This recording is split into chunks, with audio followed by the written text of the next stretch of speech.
I began writing about this subject decades ago.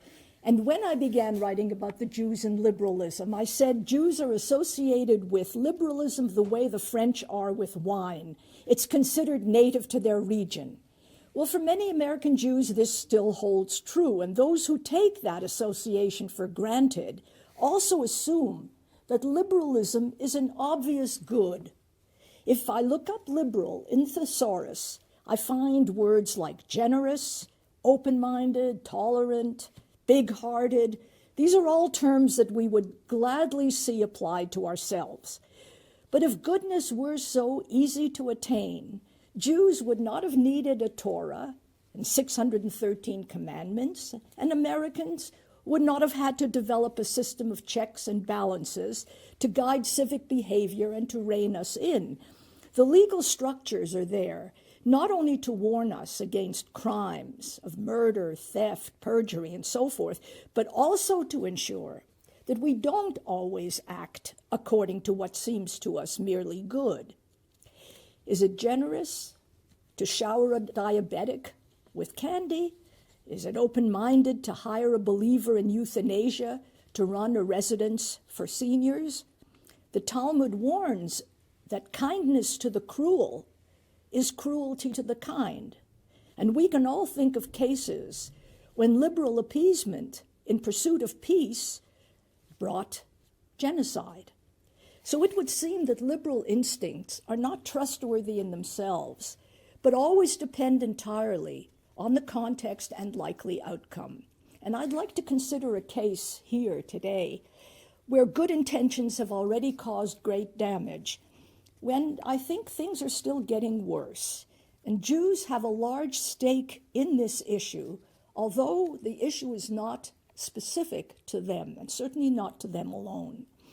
In June of 2018, Students for Fair Admissions, an organization that was founded, quote, to defend human and civil rights secured by law, filed a suit against Harvard College for employing racially and ethnically discriminatory policies and procedures in administering the undergraduate admissions program in violation of Title VI of the Civil Rights Act of 1964.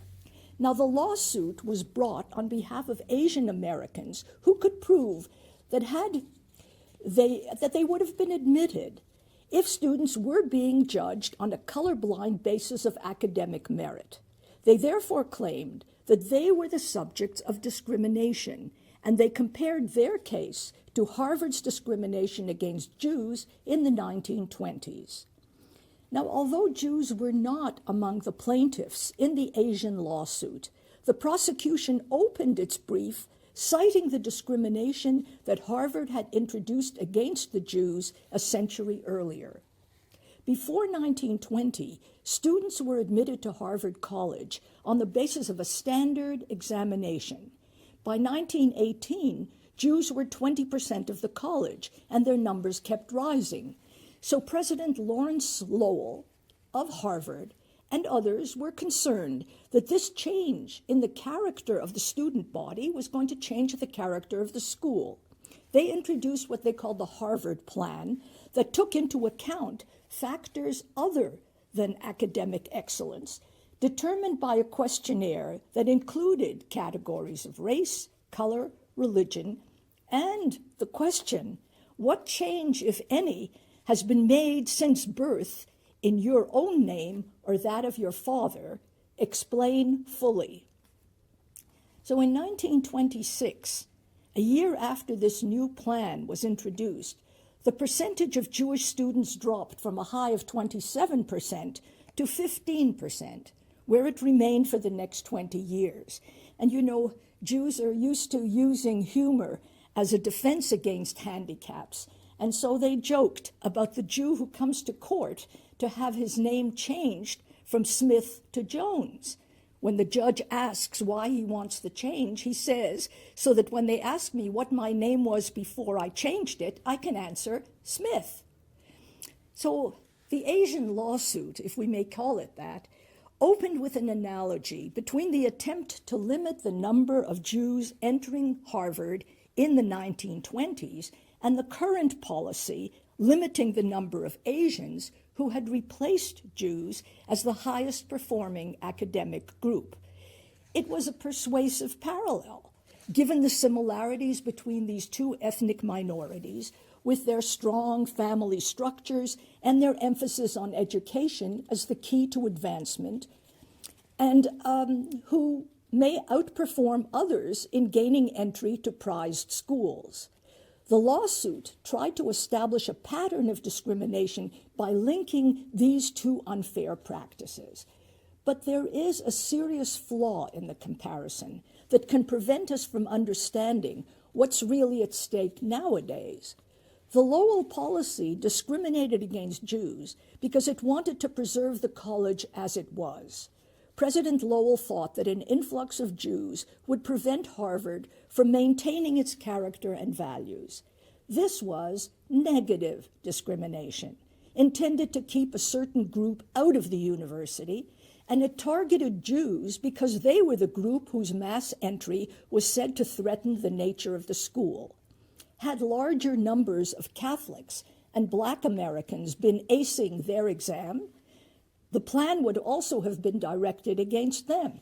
And in fact, of course, implicitly it was. So in the 1920s, discrimination against African Americans, then called Negroes, was far greater than against Jews, and segregation was so prevalent that most Black college students attended Black colleges. There were still separate colleges for women and men, like Radcliffe and Barnard at Harvard and Columbia, respectively. Harvard's plan to keep Jews out, however, violated the school's own earlier and presumably fair admissions policy by abandoning its standard of academic merit. The Lowell policy introduced practices clearly designed to discriminate against an otherwise deserving group. After the Second World War, this began to change. The Nazi example of racial prejudice was very hard to ignore. The all-important legal corrective came with the Civil Rights Act of 1964 that outlawed discrimination on the basis of race, color, religion, sex, or national origin, and guaranteed individuals their equal rights and equal treatment. The Civil Rights Act couldn't redress the consequences of past injustice. It could only prevent bias going forward, belatedly affirming what America was intended to be. But by the time it was passed, a great deal of damage had been done, especially to Black Americans, and some argued that past injustice had to be corrected by preferential treatment of previously disadvantaged groups, not individuals. The tide of opinion swung in the direction of group preferences, which were euphemistically known as affirmative action. Harvard, Yale, and other universities adopted policies of affirmative discrimination, according preferential treatment to categories that they deemed injured and underrepresented, like African Americans, Hispanics, qualified by countries of origin, Native Americans, and even women, who constitute half the population. The elite schools, in other words, decided that they would become the levers of social change. Affirmative discrimination was introduced not as President Lowell had done, with the intention of maintaining Harvard as it had been, but to change it. True, the earlier standard of fair admissions had often been bent, as we know, in favor of athletes or children of alumni, but that preferential treatment went to individuals without challenging the neutral standard of admissions or the emphasis on academic achievement. The new policy shifted the officially proclaimed goal of the university from academic performance to racial and gender diversity, and it changed the purpose of the university from education to equalization. By calling it affirmative and a corrective to past injustice, supporters of the policy were, of course, persuaded that they were doing what was unquestionably good and right. The earlier discrimination was correctable by the fairer application of a fundamentally fair standard, and indeed, it had been corrected by the Civil Rights Act, whereas affirmative discrimination defined itself as progress, as a presumably higher and therefore irreversible standard. It therefore denied the possibility of correction. Group preferences floated the Civil Rights Act, introducing the very categories of race and gender that the Act had explicitly rejected, without admitting that it had abolished the ideal of individual opportunity and the standard of academic excellence. So here are some of the effects of that change. I think that the first and most consequential casualty of group preferences was the sacrifice of democratic means to egalitarian ends. Guaranteed opportunity and guaranteed outcome both aspire to correct injustice, but whereas one promises fairness to its citizens, the other seeks reparation for the group. One favors a level playing field, the other says you have to handicap for disadvantages to a group, not individuals. Affirmative discrimination replaces the civil rights standard of fairness with an engineered adjustment on the assumption that the existing system was not fair enough and never could be. When the policy of affirmative discrimination was challenged before the Supreme Court, half the judges were clearly troubled about reintroducing the category of race.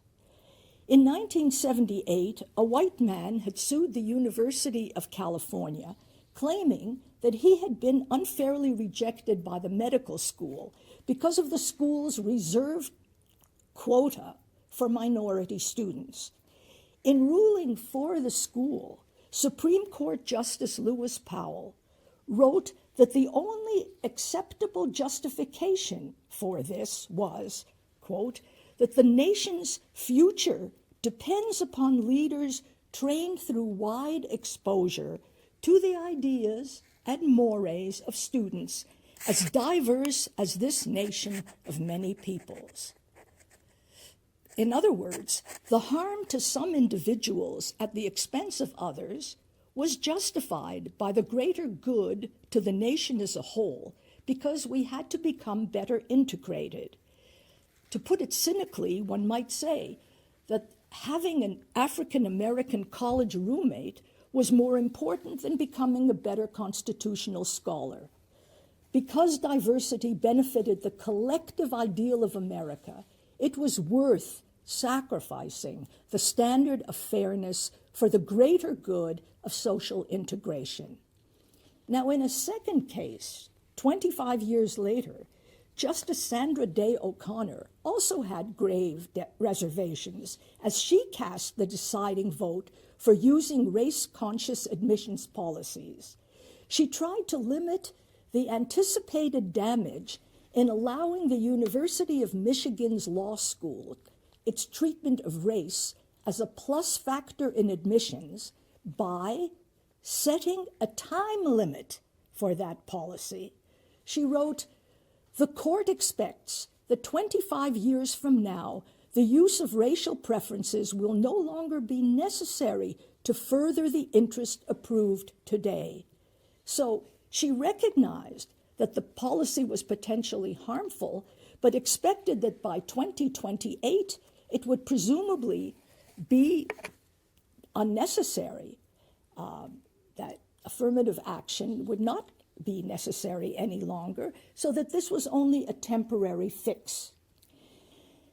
Now, I think that, it's not hard to understand. We can all appreciate why well-intentioned members of the highest court should have wanted to correct the legacy of slavery and segregation as quickly as possible, as a matter of conscience, empathetic response to the plight of the less fortunate, or simply as a function of enlightened self-interest, since the country would obviously benefit if African Americans, who constitute about 13% of the population, would be as well positioned as everyone else. Democracy depends on the perception as well as the practice of justice, and we all prosper when citizens benefit equally from its opportunities. It's also understandable that African Americans should have sought acknowledgement and perhaps compensation for the adverse effects of slavery and institutionalized discrimination. The question was never whether greater advancement for African Americans was desirable, but how best to achieve it to benefit them and to benefit the country. But only one of these two approaches, equal opportunity or equal outcome, could work as America was constituted, and it was the one already prescribed by the Civil Rights Act. The reintroduction of racial categories at the universities of all places, at the end point of education, marked a radical change in the idea and practice of democracy and in the function of the university. The ideal of academic excellence was subordinated to that of social integration. Egalitarianism replaced individual merit, while the university denied having changed its nature. The schools made no attempt, and let me emphasize this, they made no attempt to test their assumption that this fundamental change would improve society in the ways that they claimed it would. So, secondly then, there is no automatic link between intentions and results, which is why medicine tests a vaccine before assuming that it will provide a cure, which is why in business, the bottom line ensures that you don't keep developing a failing product. By contrast, affirmative action was introduced as a social experiment without any attempt to measure outcome, subjecting itself to no other standard than its own self-righteousness and allowing for no challenge to its enforcement. This was its second defect. Yet, could this policy possibly have resulted in equal outcome? Admitting some groups on any basis other than proven abilities was bound to increase disparities and make them more noticeable. To prevent any honest feedback on this experiment, the university closed down any challenge to its policy. The civil rights approach, Martin Luther King's dream of judging individuals on the basis of merit, character, achievement, talent, ideas, initiative, and proven ability, was denigrated as only a means of maintaining the status quo. Schools that introduced affirmative action purged and canceled one side of the debate, according to themselves the exclusive claim to goodness and social advancement. Ideology needs no proof. So by cloaking itself in virtue and progress, affirmative discrimination pronounced itself irrefutably successful regardless of outcome. It reinforced categories of discrimination without acknowledging that it was shutting down what half the country continued to think was the better side of the national debate, namely the Civil Rights Act. This was a fundamentalist impulse, I would say a totalitarian impulse, totalitarianism being the political system that prohibits opposition parties and restricts opposition to the state and its claims. The university that was presumably charged with safeguarding intellectual inquiry, conducting independent research, and preparing citizens for democracy became instead the ideological instrument of their suppression. Now, let me demonstrate the next 2 points from personal experience. I felt the force of this suppression on the 2 occasions when the presidents of Harvard presented the faculty with a glowing report on how affirmative action had increased diversity. And by diversity, of course, they meant counting heads according to race and gender. I insisted on calling this group preferences, and I argued that it encouraged identity politics that were bad for the country. This was a third harmful outcome of affirmative discrimination. If individuals now benefited from belonging to certain disadvantaged categories, they were bound to exploit political advantages accruing to those groups.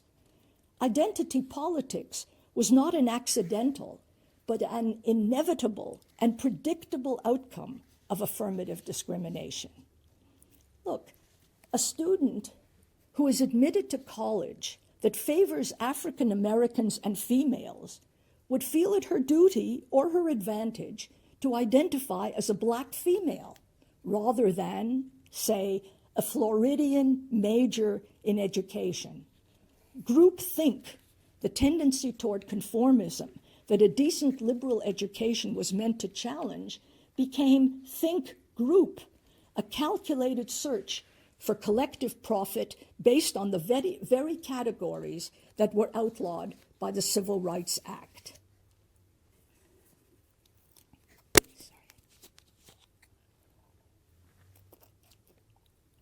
This is very elegant, I know, but it does the trick. So here, coming from the province of Quebec in Canada, that had just seen a separatist movement of French Canadians trying to detach their province from the rest of Canada, I knew the appeal of identity politics and how fast it could tear a country apart. Both our countries had managed to create a federal system that allowed also for group formations of various kinds within an overarching common polity. The wondrous balance was different in the United States and in Canada, but both democracies were politically fragile, and the Quebec analogy foretold that once racial ethnic lines were introduced as political ideology, they would tighten into political movements. The Québécois separatist movement was ultimately voted down. At least it has been for the time being. But at Harvard, one could already see that far from creating greater integration, ethnic minorities and women were now much less integrated than before. In fact, the allegedly disadvantaged groups were fomenting movements of grievance and blame. Next, a second time, I argued before faculty that enforcing racial diversity was bound to decrease intellectual political diversity, this being the fourth grievous consequence of group preferences. At this point, I should clarify that this same policy of affirmative discrimination was applied not only in college admissions, but much more strenuously in faculty hiring, where the effects were far worse. Faculty members who had themselves been hired on the basis of affirmative action would not in turn hire anyone with a conservative belief in individual merit. They introduced tendentious courses on race and gender to replace the study of foundational texts and traditional courses of Western civilization.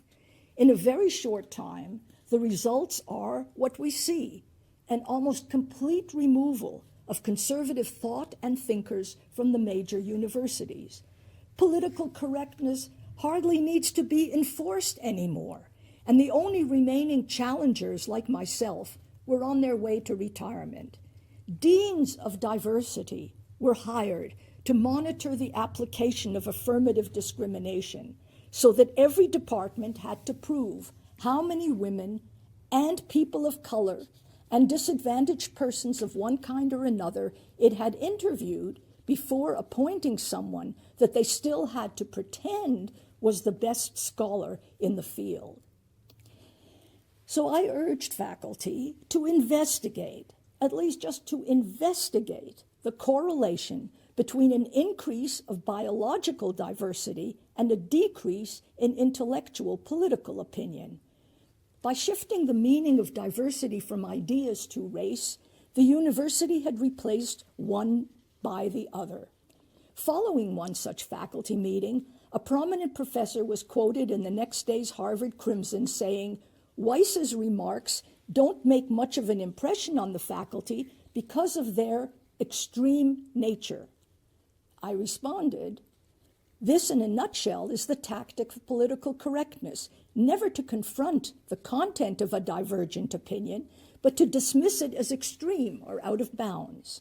Through their attacks on me, my colleagues during and after the meeting were warning others not to step out of line lest they invite the same contempt."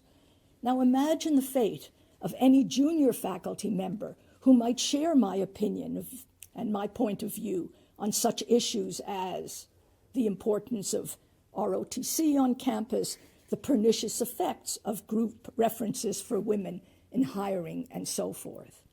Now, I could speak my mind because as a senior tenured professor, I had nothing to lose, but almost everyone else did.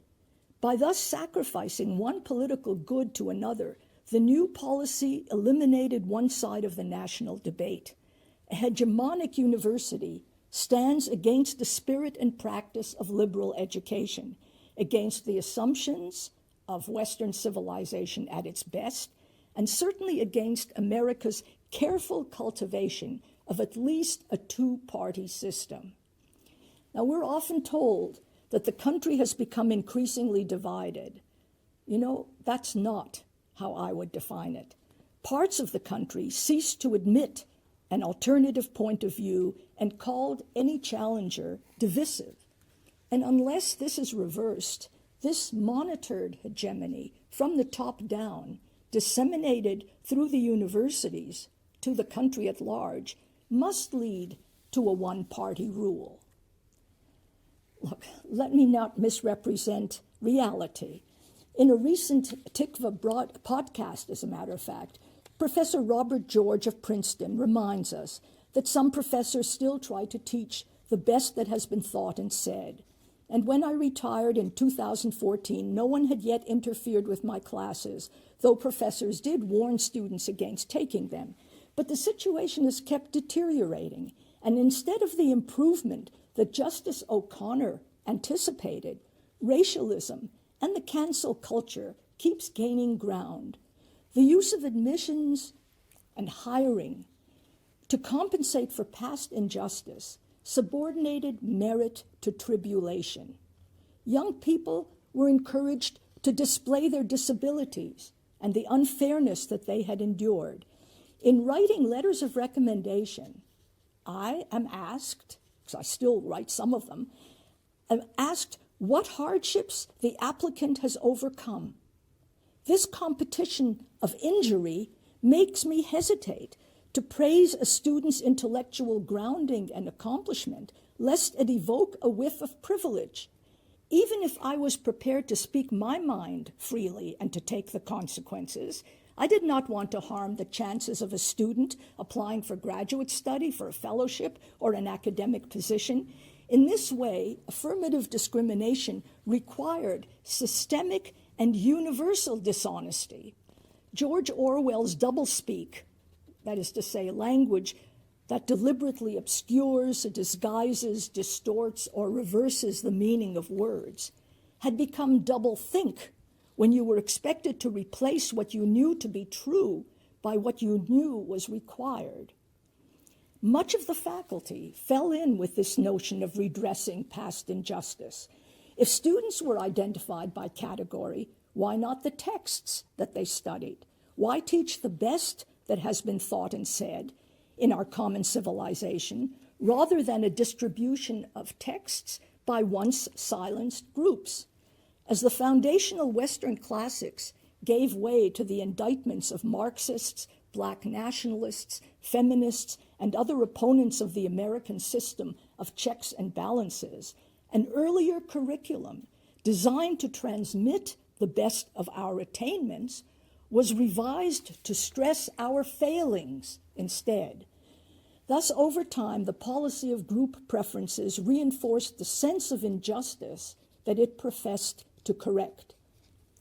Think about it this way, says the person charged with implementing Harvard's Presidential Task Force on Inclusion and Belonging. This is the quote. Harvard University is 382 years old. For roughly 340 of those 382 years, with relatively few exceptions, the consumers, providers, and managers of the educational experience on this campus were the privileged sons of the New England aristocracy. This is how Harvard sees itself, and by extension, sees the United States. This statement trashes the students killed fighting for the country, whose names are honored on the walls of the college, the people who donated, constructed, and staffed what some considered to be the finest university in the land, the teachers who transmitted the democratic ideals and practices of the founders, and the ideal of veritas, dedication to truth. If all this was just inequality, width of privilege, social injustice, you can see why mobs of young people feel perfectly justified in tearing down the statues, the cities, and the system. They say that they are tearing down the rot. They say they're tearing down the rot. But the idea itself is the rot. An idea that begins as a liberal corrective becomes an excuse for the revolution.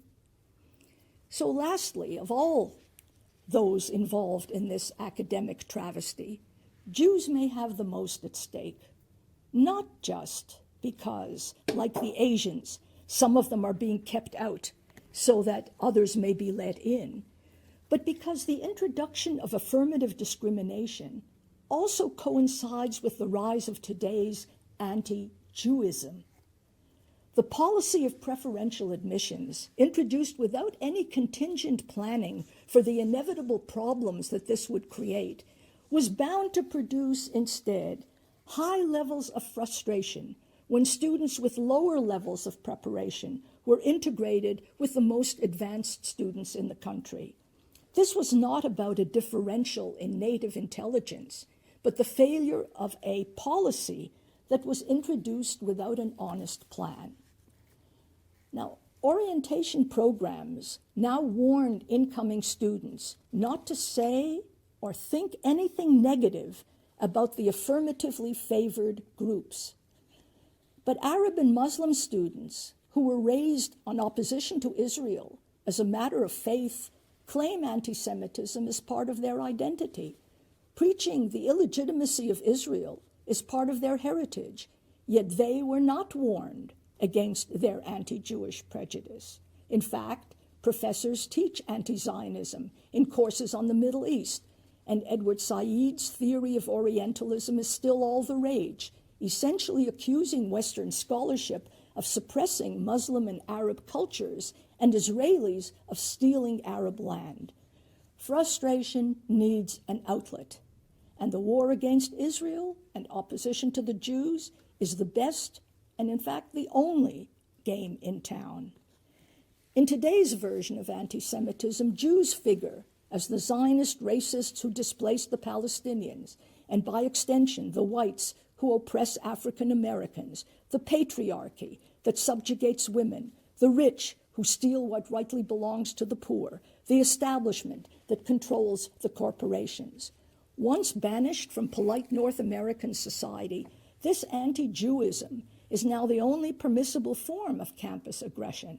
Administrators have not only allowed it to flourish, but, here you'll forgive me, I think they have subtly welcomed the way it deflects dissatisfaction from the schools themselves. And yet, liberal Jews in increasing numbers tend to sign on to this grievance movement. I could go on, but I think I've said enough to show how what began as a supposed corrective to a problem of racial disparities has instead endangered the society it came to improve. Improving opportunities in education would have meant providing every possible resource to otherwise disadvantaged children, giving them the best possible education so that they could join and compete in society on equal terms. Any number of local measures could and should be undertaken to provide superior childhood and high school education for African Americans. Opportunity zones in education are even more necessary than in business. Tackling the disparities by group preferences has been an excuse for not improving education where it counts the most. The top-down shortcut is exactly that. It sets out to equalize by bringing the top down and foments opposition to the very idea of merit. Can this deterioration be stopped? Well, thankfully, some attempts are being made. The lawsuit on behalf of Asian Americans is one. Under the current administration, the Department of Justice lawsuit has filed a complaint against Yale University for discrimination against against Asian Americans and whites. So these cases are crucial in returning us to the idea of equality enshrined in the Civil Rights Act, crucial for reinstating the university as a stronghold of higher education, restoring respect for intellectual diversity, shoring up the democratic basis of the American system of government, and actually improving the lives of African Americans. If affirmative discrimination could possibly provide more than window dressing for our socioeconomic disparities, I might have agreed with Justices Powell and O'Connor, but reintroducing racialism has proven even more dangerous than one could then have foreseen. And let me just say that in truth, I have brought this example of misguided liberalism in higher education, not only because of the way it harms the Jews, but also because of the way that Jews are implicated in this harm. Jewish liberals and liberal justices have been among the architects and spokespersons for affirmative discrimination. One of many such persons says, "We Jews know what it is to suffer discrimination. It is our responsibility as Jews to resist it." But instead of resisting, they have substituted one form of discrimination for another, thinking that good quotas can undo bad quotas, that you can treat people according to their color without encouraging racialism, that social justice can be achieved by eliminating the standard of merit. The goal we set ourselves is not in dispute, but we have to know when the apparent wish to correct society threatens to topple democracy in the name of perfecting it. It took obedience to the Torah to forge the Jewish people. It took brilliant constitutional balance to create America, and very hard work to build schools of higher education. It takes much less time to tear it all down. Jews, I think, owe it to the country that abolished discrimination to protect it, not by replacing it with a better form of discrimination, but by holding back this academic avalanche as best we can. We have to sound the alarm when liberalism turns illiberal if we want a better society and a better world. Thanks very much.